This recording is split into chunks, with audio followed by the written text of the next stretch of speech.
Que la paix et la grâce du Seigneur Jésus-Christ soient avec nous ce matin. Amen. Vous savez, aujourd'hui, nous sommes le 24 décembre. Partout dans le monde, on fête Noël. Sauf pour ces fêtes de Noël à certains endroits, on ne parle même pas de Jésus. On ne pense même pas à lui. Pour certains, Noël, c'est la fête de la dinde. D'autres, c'est la fête du chocolat, du gigot, de toutes sortes de beuveries. Il y en a qui se préparent à se saouler. Je suis allé dans un supermarché hier, j'ai vu un homme qui était remarquable. Il était heureux et content. Il avait 10 bouteilles de champagne dans son chariot. Il y avait le gigot, il ramassait des choses. J'ai regardé, j'ai observé. C'est quelqu'un qui se prépare à fêter Noël. Or, il est vrai que cette date du 25 décembre ne peut en aucun cas avoir aucun rapport avec la date de la naissance de Jésus-Christ. Amen.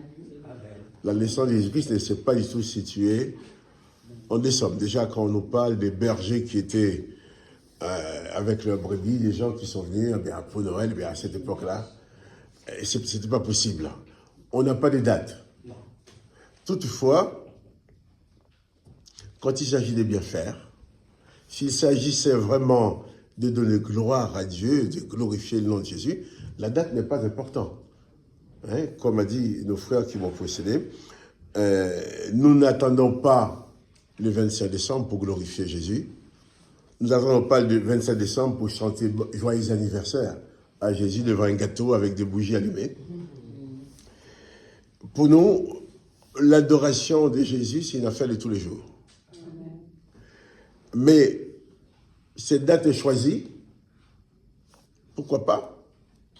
Nous pouvons en profiter aussi pour continuer à glorifier Dieu, à glorifier Jésus, à glorifier le nom de notre Dieu. Mais pour nous, la naissance de Jésus, ce n'est pas une affaire de chocolat, de gigot, ou de champagne, ou de rhum, ou de tout ce qu'on veut. C'est pour nous plutôt un jour peut-être particulier qu'on utilisera pour nous souvenir du don de Dieu. Ainsi, je vais lire avec vous ce matin ce texte que vous connaissez tous, par cœur, je pense, dans l'évangile de Jean, chapitre 3. Jean, chapitre 3, et j'ai lu le verset 16 et 17. Jean 3, verset 16. C'est un verset de la Bible que mes parents m'ont appris dès que j'ai commencé à apprendre à parler. Jean 3, verset 16, ça fait partie du dialogue entre Jésus-Christ et Nicodème. Quand Jésus avait fini de dire à Nicodème, il faut naître de nouveau, et toutes les explications que Jésus donnait, il dit, car Dieu a tant aimé le monde, quand j'étais petit, on m'a appris, car Dieu a tellement aimé le monde qu'on avait, qu'il a donné son Fils unique afin que quiconque croit en lui ne périsse point, mais qu'il ait la vie éternelle. Notre sœur Elisabeth nous parlait tout à l'heure en disant, dans la vie, on a des assurances vie qui se mettent en route quand on meurt, mais en Jésus-Christ, nous avons l'assurance de la vie éternelle. Et je continue. Verset 17, Dieu en effet n'a pas envoyé son Fils dans le monde pour qu'il juge le monde, mais pour que le monde soit sauvé par lui. Dieu a tellement aimé le monde qu'il a donné. Donc, ce jour de Noël, le jour de la naissance de Jésus, c'est le jour où Dieu a donné son Fils à le monde, c'est le don. Et pour nous aujourd'hui, je dis, si on parle de Noël, mais heureusement, nous n'attendons pas le 25 décembre. 25 décembre pour parler de Jésus-Christ, nous parlons de lui tous les dimanches et tous les jours, dans nos cœurs, dans nos vies. Moi, quand je me lève le matin, ouvre mon lit, la première chose que j'ai dit, eh bien, merci Seigneur Jésus. Hein? Je reçois le don. Vous savez, quand il y a un don, il y a un donateur, il y a un récepteur, n'est-ce pas? S'il n'y a pas de récepteur, on ne peut donner à personne. S'il n'y a pas de donateur non plus, le récepteur ne peut pas recevoir. Donc, Dieu est le donateur et nous qui sommes parvenus à la connaissance du donateur, à la connaissance de l'œuvre que Dieu a accomplie à travers ces donateurs, nous sommes les récepteurs. Maintenant, les donateurs donnent, les récepteurs doivent recevoir. Mais ce qui est bien, c'est que il n'est pas dit que Dieu a tant aimé, a tellement aimé une telle, mais le monde, qu'il a donné son Fils unique afin que quiconque croit ne périsse point. Le don du Père est venu sur la terre, mais quiconque peut le recevoir. Que tu sois grand, petit, riche, pauvre, qui que tu sois, tu peux devenir récepteur de ce don. J'ai dit bien récepteur. Et aujourd'hui, il y a des gens qui fêtent Noël, il dit qu'ils fêtent la naissance de Jésus-Christ, mais qui ne sont pas récepteurs, qui ne veulent pas recevoir Jésus. On fête l'anniversaire de quelqu'un dont on ne veut pas. D'habitude, on va fêter l'anniversaire de quelqu'un qu'on aime, on va lui apporter un cadeau, on va lui dire « joyeux anniversaire, bon anniversaire ». Mais là, les gens fêtent l'anniversaire de Jésus en prenant juste l'occasion de manger. Mais ils ne sont pas récepteurs. Ce que tu me donnes, je n'en veux pas. Je préfère me saouler. Je préfère me gaver de toutes sortes de nourriture. Je fais la fête avec mes copains pour ton anniversaire, mais je ne veux pas de toi. Tu m'as donné quelque chose, je suis content. Je vais me réjouir devant le don, mais je ne le reçois pas. C'est ce que font les hommes. Ainsi, il est dit que Jésus est venu dans le monde, même chez les siens ne l'ont pas reçu. Mais il dit, mais seulement, à ceux qui l'ont reçu, il a fait quoi? Il a donné encore, donné. Avec Dieu, il y a toujours le don. Ce n'est pas une histoire, ce n'est pas une affaire de marchandises, ce n'est pas une affaire de récompense. À ceux qui croient en lui, Jésus a donné quoi? Il a donné le pouvoir de devenir enfant de Dieu. Jésus-Christ, c'est le don de Dieu pour l'humanité, le don du Père pour l'humanité, le don que le Père donne à l'humanité pour lui donner le pouvoir d'entrer dans cette dimension de filiation avec lui.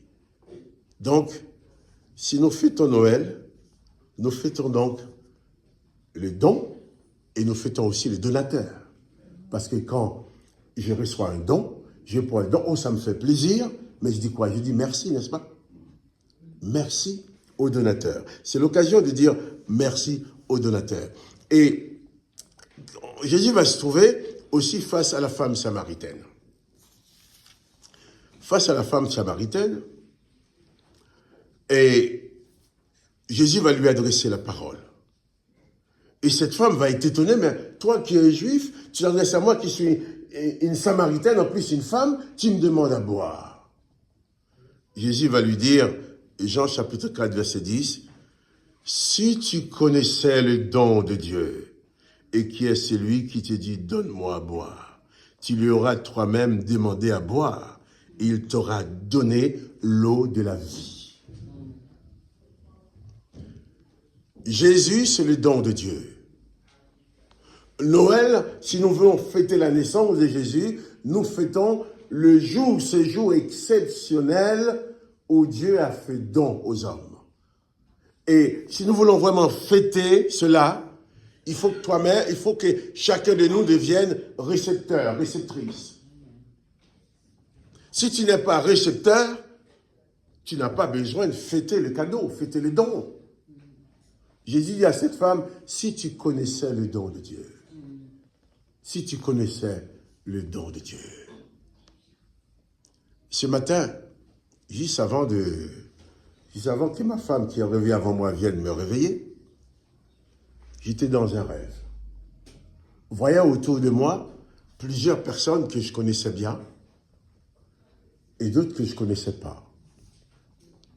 Et tous ces gens étaient en détresse et se disaient, bon, il y a certains qui disaient, j'ai pas où me coucher, j'ai pas à manger, j'ai pas ci, j'ai pas ça, mais j'ai pas... J'ai dit, mais qu'est-ce que je vais dire à ces gens-là? Et puis il y en a une femme qui était là, très fière, très machin, moi, machin. Je me suis vu en train de m'adresser à cette femme. J'ai dit, madame, est-ce qu'il vous est déjà arrivé d'avoir peur dans mon rêve? Ah, elle dit oui. J'ai dit, mais est-ce que ça vous est arrivé de vous coucher le soir avant de vous endormir et d'avoir des inquiétudes pour le lendemain? Elle me dit, bien sûr que oui. J'ai dit, madame, dans ces cas-là, vous avez besoin d'un sauveur. Ah bon? Oui. Quelqu'un à qui vous pouvez confier vos peurs et vos inquiétudes, en sorte que vous puissiez affronter la peur. Et la personne me regarde et me dit, comment? Je dis, mais vous avez besoin de Jésus, le don de Dieu. Et moi-même, j'étais étonné de ne pas m'occuper des gens qui disaient, j'ai pas à manger, j'ai pas ci, j'ai pas ça. Après, j'ai dit oui. À quoi bon avoir beaucoup à manger et ne pas avoir la paix dans son cœur? À quoi bon avoir beaucoup à manger? De manger sans espoir. Ah oui, j'ai à manger, mais pas d'espoir. Le monde a besoin d'un sauveur. On s'inquiète parce qu'il n'y a pas à manger ou il y en a qui n'ont pas de travail. Mais le don de Dieu, on passe à côté. Jésus donne le pouvoir de devenir enfant de son Père. Jésus dit à cette femme, mais si tu connaissais le don de Dieu, si tu connaissais le don de Dieu. Toi, tu me dis, tu es samaritaine, moi je suis juif, tu es femme, moi je suis homme, je te demande à boire. Mais si tu connaissais le don de Dieu, et si tu pouvais connaître qui te demandait à boire, tu lui aurais toi-même demandé à boire, et il t'aurait donné l'eau, de l'eau vive, de l'eau de la vie. Aujourd'hui, soyons des récepteurs de la grâce. Jésus-Christ, c'est le promoteur de la grâce, c'est le don de la grâce de Dieu. Cette femme ne connaissait pas, ne savait pas qui lui demandait à boire. Et nous, aujourd'hui, même si nous devons traverser les moments difficiles, nous pouvons dire, comme a dit Élisabeth, eh bien, j'ai l'assurance de la vie éternelle. Et c'est ça l'important. Qui signifie même si la mort doit venir. De toute façon, la mort viendra un jour, je dirais même heureusement. Mais quand cette mort viendra, ma banque va dire, mais si on va, à mes enfants, on va mettre en route votre assurance vie, si j'en ai. Mais c'est mon assurance vie éternelle qui va s'enclencher. Jésus, c'est le don de Dieu. Si tu veux fêter Noël, aujourd'hui, fête Noël. Mais il ne faut pas fêter la dinde. Il faut fêter le don de Dieu. Jésus dit à cette femme, si tu connaissais le don de Dieu. Dans la lettre aux Romains, chapitre 6, je crois au verset 23, l'apôtre Paul écrit aux Romains. Il a dit, le salaire du péché, c'est la mort. Mais le don gratuit de Dieu, c'est la vie éternelle. Aujourd'hui, je vous invite à fêter avec nous le don de Dieu. Le don de la vie éternelle. Le peuple du temps de Jésus avait la loi, mais la loi était là pour les condamner. La loi était là pour leur montrer qu'ils étaient pécheurs. Et pécheurs d'une façon irrévocable. Pécheurs d'une façon immuable. Pécheurs, vous serez toujours pécheurs. C'était ça la loi. Pour cause du temps de Jésus, les gens du peuple d'Israël, ils avaient leur temple. Mais le temple, c'était un endroit où on offrait perpétuellement des sacrifices pour le péché. Pourquoi? Parce qu'on offre des sacrifices pour le péché d'aujourd'hui, on continue à pécher, la loi te condamne, tu reviens au fruit d'autres sacrifices. Il y a même le jour qui est le Yom qui se fête encore aujourd'hui parmi les peuples juifs, le jour des Kippour, le Yom à Kippourim, le jour du grand pardon. Le souverain sacrificateur lui-même va égorger un bouc, ils vont prendre deux boucs, un bouc qui offre à Satan dans le désert, à Azazel, et le même bouc qui offre à l'Éternel, deux sacrifices. Le sacrifice d'Azazel, on envoie le bouc dans le désert. Israël est obligé d'offrir un sacrifice à Azazel, Satan, dans le désert, le démon du désert, et un sacrifice à l'Éternel. Mais exactement la même chose. Les boucs doivent être identiques.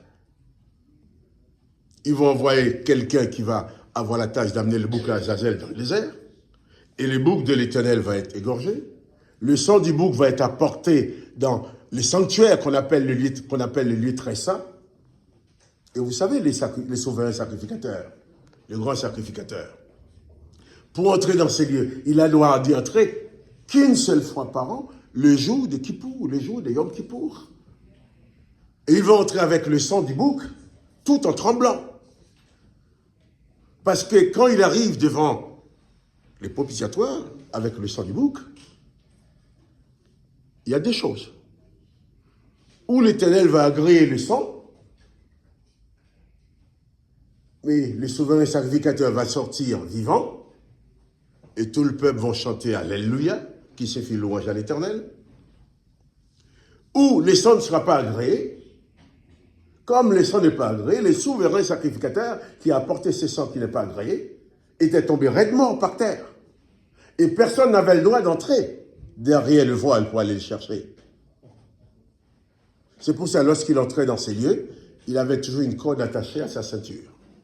En sorte, s'il tombe par terre, qu'on puisse tirer le cadavre. Parce que quiconque serait entré pour aller le chercher serait mort aussi.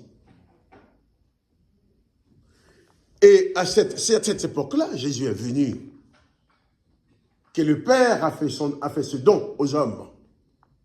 Et ce temple de Jérusalem était le plus grand marché à Bethsur du pays. Dans le temple, c'était la plus grande boucherie du pays, puisque toute la journée, le sang coulait. Les sangs de bouc, les sangs les sangs de bouc, les sangs de taureaux, c'était les sacrifices. Le peuple était pécheur, il offrait des sacrifices et il continuait à être péché. Donc la condamnation était là. Le peuple était pécheur d'une façon irréversible. Le Père envoie Jésus. Et ces gens étaient dans cet état-là parce qu'ils ne connaissaient pas le Père. Ils connaissaient l'Éternel, oui, mais ils ne connaissaient pas le Père. Jésus est venu pour apporter la révélation de l'existence du Père. D'ailleurs, Jésus va dire lui-même, personne ne connaît qui est mon Père. Les religions collaient un Père à Jésus-Christ qui s'appelle l'Éternel. Il y avait l'Éternel des armées, mais Jésus n'a jamais dit ça. Il dit, personne ne connaît qui est mon Père. Il va même donner l'exemple, il dit, tout ce que le Père fait, le Fils fait exactement comme lui. Or, j'ai mis en défi quelqu'un qui montre là où Jésus a fait quelque chose comme l'Éternel. À réfléchir. Pour savoir qui nous adorons, à qui nous adressons nos prières. Le don de Dieu, ce jour de la naissance de Jésus, le Père fait le don de son Fils unique au monde pour apporter la révélation de son existence, lui seul qui donne la vie éternelle, lui seul qui pardonne réellement le péché. La loi était là pour condamner, et puis on donne le sacrifice. Non seulement le sacrifice des animaux, il y a même un cas dans la Bible, le cas de Jephthé, qui partait en guerre, qui dit à l'Éternel, eh bien, si tu me fais gagner cette guerre, eh bien, à mon retour, la première personne qui sort devant moi, je fais un sacrifice. Jephthé a gagné la guerre. Et quand Jephthé rentre chez lui après la guerre, vous savez qui c'est qui est sorti devant lui? Sa fille unique. Mais il a tué sa fille, il l'a sacrifiée à l'Éternel. Et ce sang a été agréé. Jésus vient pour libérer nos âmes, libérer les âmes humaines de la condamnation et de la mort. Il est venu chez les siens ne l'ont pas reçu. De toute façon, ces sacrificateurs, ces religieux qui ont même obtenu la mort de Jésus, ce ne sont pas des méchants. Mais ils ont été formatés, programmés pour cela, pour que Jésus ne soit pas reconnu du peuple. Jésus, c'est le don de Dieu. Les donateurs donnent, mais il faut des récepteurs. Veux-tu toi-même être récepteur aujourd'hui? Nous sommes déjà des récepteurs, nous avons reçu Jésus.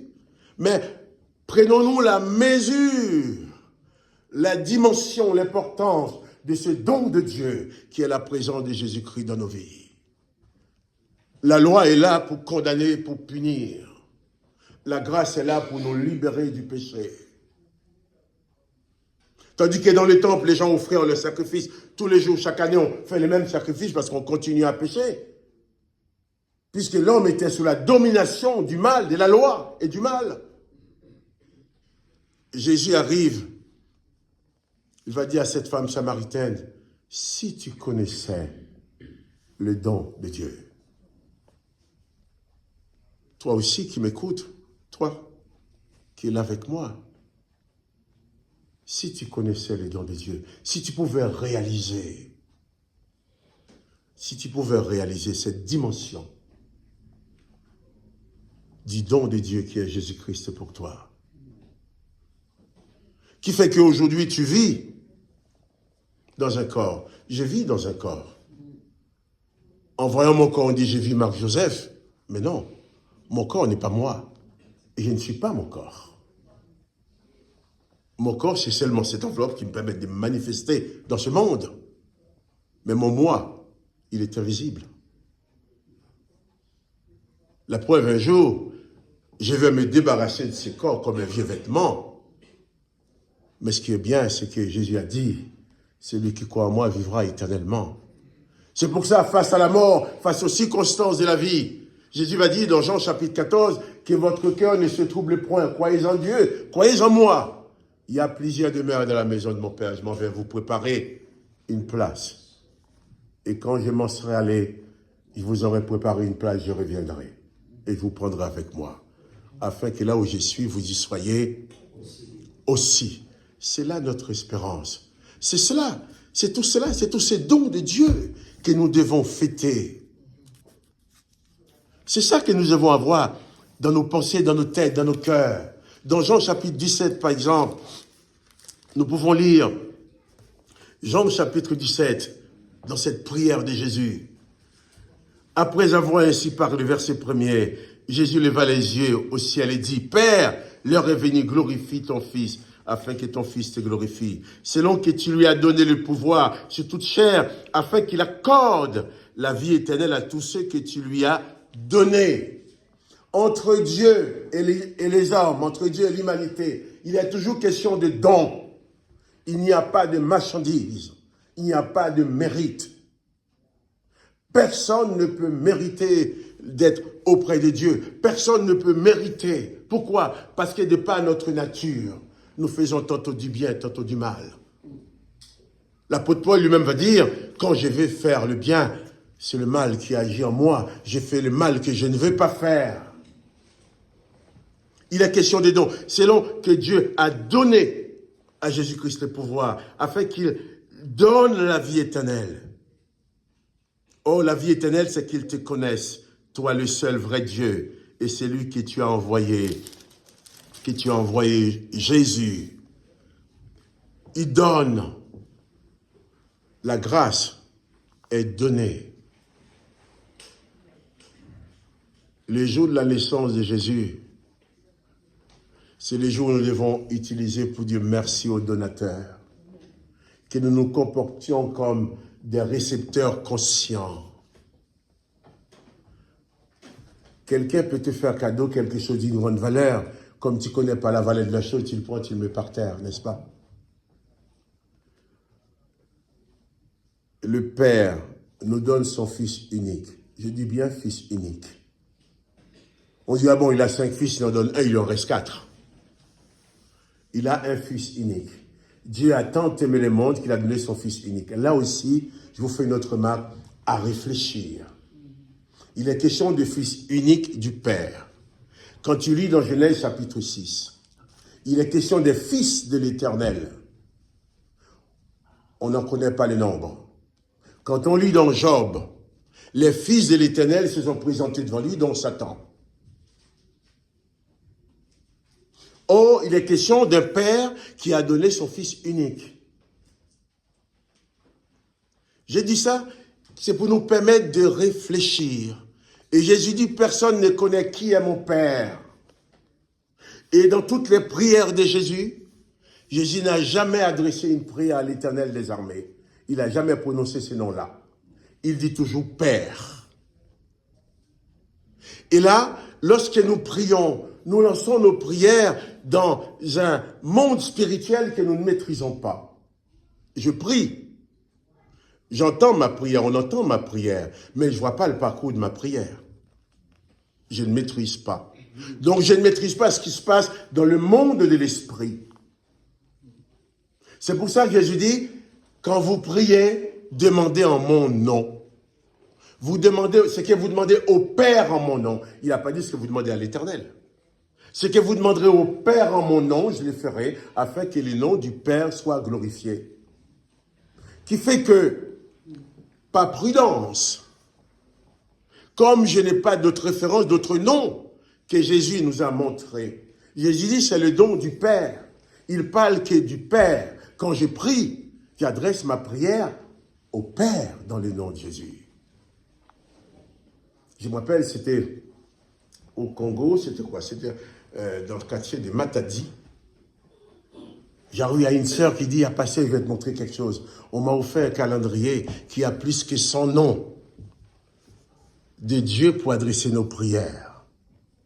Il m'a montré, il y avait des noms, il y avait Rose de Saron, machin, ce sont les noms à qui adresse sa prière.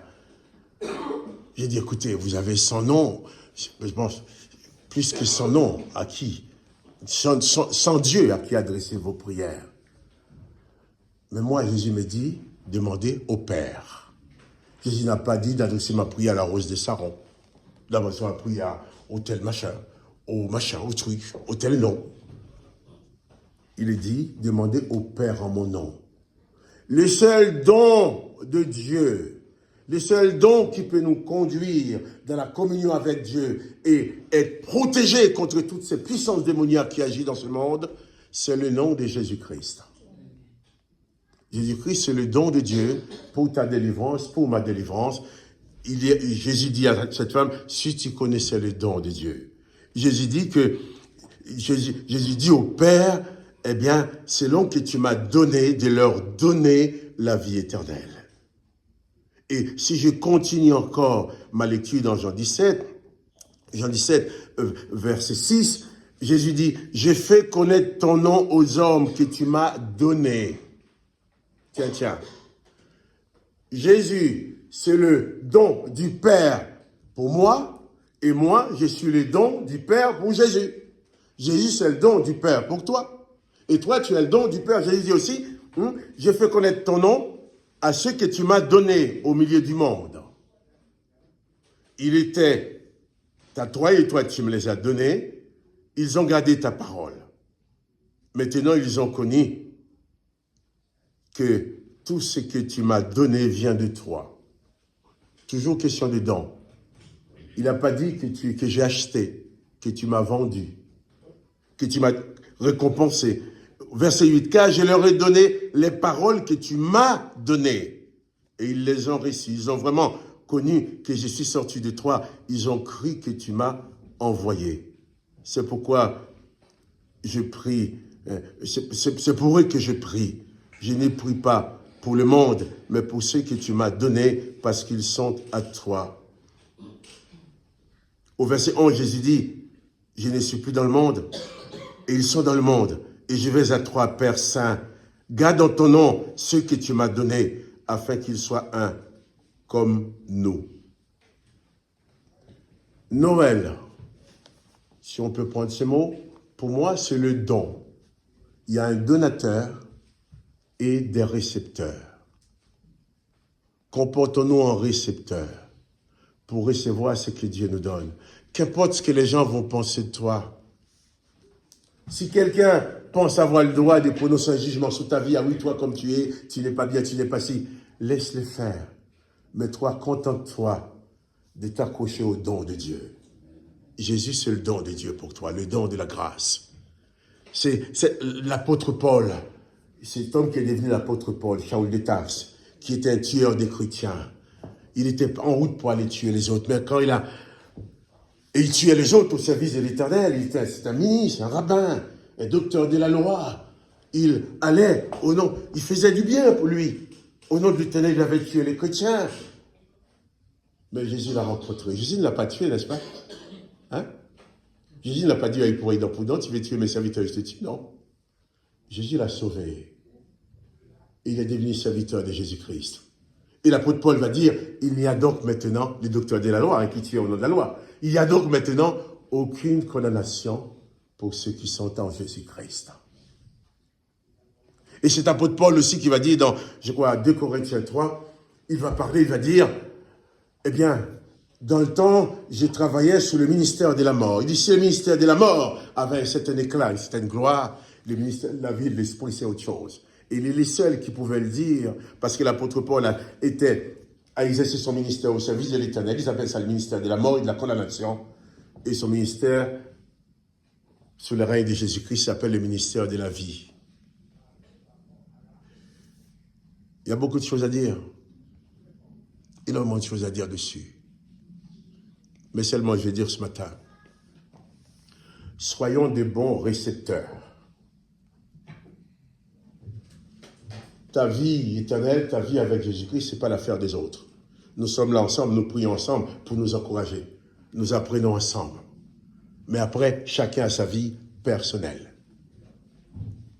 Même moi, en tant que pasteur, je n'ai aucun droit de porter un jugement sur ta vie. C'est ton affaire avec Dieu. Et personne n'a le droit de porter un jugement sur ma vie. C'est mon affaire. C'est à moi d'être un bon récepteur. Le Père a donné son Fils. Moi, je reçois le Fils. Je reçois ce qu'il me donne, le Fils. Et je fais ma vie avec. Tu sais, les jours où je quitterai cette terre, ma femme ne m'accompagnera pas. Elle ne va pas dire, non, non, je vais un secrétariat de place parce que je vais être avec mon mari. Je ne crois pas qu'elle va le faire. Elle-même pourtant.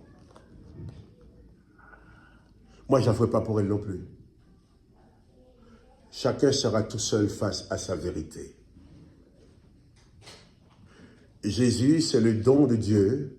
Si nous voulons fêter Noël aujourd'hui, fêtons le don de Dieu. Mais si nous voulons fêter le don de Dieu, il faut être un bon récepteur, une bonne réceptrice pour recevoir ce don et le garder précieusement. Le don gratuit de Dieu, c'est la vie éternelle en Jésus-Christ. Et c'est le seul moyen aussi de pouvoir t'installer dans ta vie sans qu'aucun démon ne puisse te tourmenter. Et ça, c'est important. Avant la venue de Jésus-Christ sur la terre, avant la manifestation du don du Père, personne n'avait le pouvoir sur les démons. Dans l'Ancien Testament, les démons ont toujours pouvoir sur les hommes. Certaines fois même, l'Éternel envoie ses propres démons, et des mauvais esprits sortis dès l'Éternel pour aller tourmenter Saül. Et personne ne peut délivrer. Avant la venue de Jésus, il y avait des malades qui étaient guéris, il y avait des guérisons miraculeuses. Hein? Il y avait des guérisons miraculeuses. Mais la seule chose qui n'existait pas, personne n'avait pouvoir sur les démons. Qui fait que la première fois que Jésus a chassé un démon dans la synagogue de Nazareth, je crois, dans Marc chapitre 1er, les gens ont dit, ah bon? Qu'est-ce que c'est cette affaire? Il parle avec autorité, même les esprits un peu obéissent, c'est une nouvelle doctrine.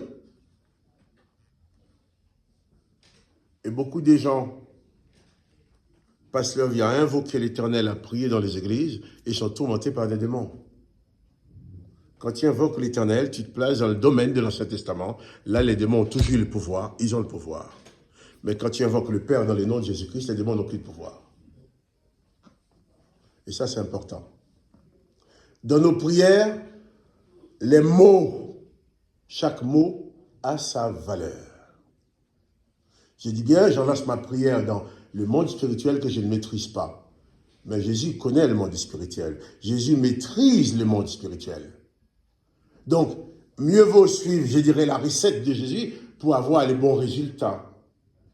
Il dit, demandez au Père en mon nom. Jésus n'a jamais prononcé notre nom dans ses prières.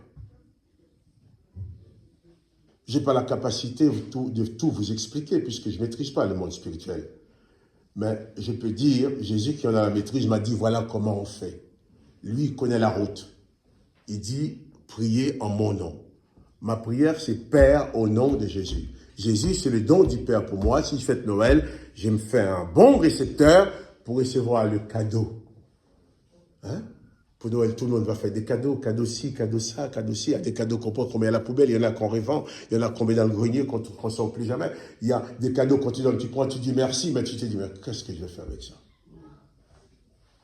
Vous n'avez jamais vu ça, non? Bon, voilà ce qui m'en manque. Bon, merci, c'est gentil. C'est gentil. Fais la bise, merci. C'est la fête. Après, on dit, mais c'est les gestes qui comptent. Merci quand même. Merci quand même. C'est les gestes qui comptent. Non. Le vrai cadeau, c'est Jésus-Christ. Cadeau pour toi personnellement. Fêter Noël, c'est recevoir le don de Dieu dans ta vie, ce don précieux que personne ne pourra t'enlever. Hein? Et dans ce cas-là, Noël pour toi, c'est tous les matins du monde. Chaque matin, c'est Noël. Quand je me lève le matin, ah merci Seigneur, c'est un jour de grâce que tu me donnes. Hein? C'est pour ça que je me plais à dire que chaque jour est un jour de grâce. Chaque jour, c'est un jour de grâce, un jour de bénédiction. Alors, moi je ne veux pas vous dire joyeux Noël. Je ne vous dirai pas. Mais je vous dis plutôt, soyez de bons récepteurs de Christ. Le Père nous donne son Fils, eh bien, soyons des bons récepteurs. Et suivons tout simplement le modèle de Christ. Moi, j'aime bien des fois quand ma femme cuisine et puis elle va suivre sa recette. Moi, ça me fait rigoler. Ça me fait rigoler. Mais moi, la seule recette que je vais absolument suivre dans ma vie, c'est la recette de Jésus-Christ. La recette de la vie éternelle. C'est que Jésus me dit, je vais le faire. Mais si vous me mettez en cuisine pour suivre une recette pour vous, pour faire quelque chose, ben vous êtes vraiment dans le flou. Parce que je déteste suivre des recettes de cuisine. Mais s'agissant de Jésus-Christ, ça, c'est pas une blague. On ne fait pas n'importe quoi. Il nous a donné la recette, il nous a donné le chemin. Il dit, je suis le chemin, la vérité, la vie. Nul ne vient au Père que par moi. Alors, vous voulez fêter Noël? Soyez de bons récepteurs, de bonnes réceptrices pour recevoir les seuls vrais cadeaux que le Père te donne. Et ensemble, nous nous retrouverons dans la vie éternelle. Alors, il n'y aura plus de secret pour nous. Mais pour l'instant, nous ne maîtrisons pas les mondes spirituels. Contentons-nous de suivre exactement ce que Jésus a dit. Ce que Jésus n'a pas dit, ne le dit pas. Ce que Jésus n'a pas dit dans ses prières, ne le dit pas. Les noms que Jésus n'a pas prononcés, ne les prononce pas. Mais fais exactement comme Jésus. Et surtout, Jésus dit, il fait comme le Père. Si tu fais exactement comme Jésus, tu deviendras aussi imitateur du Père. Que le nom de Jésus soit béni. Que toi aussi, tu sois béni. Et je vous dis, soyez de bons récepteurs de Noël. Bons récepteurs du don que Dieu nous fait. Amen. Voici Jésus, notre Sauveur, qui nous ouvrait la porte. Suis-moi, dit-il, à tout pécheur, d'une voix tendre, forte. Merci, Jésus, j'espère en toi. La porte est ouverte pour moi, pour moi. Pour moi, est ouverte pour moi. répondons au divin appel avec reconnaissance et vers le séjour éternel, marchons en assurance. Merci Jésus, j'espère en toi, la porte est ouverte pour moi, pour moi, pour moi.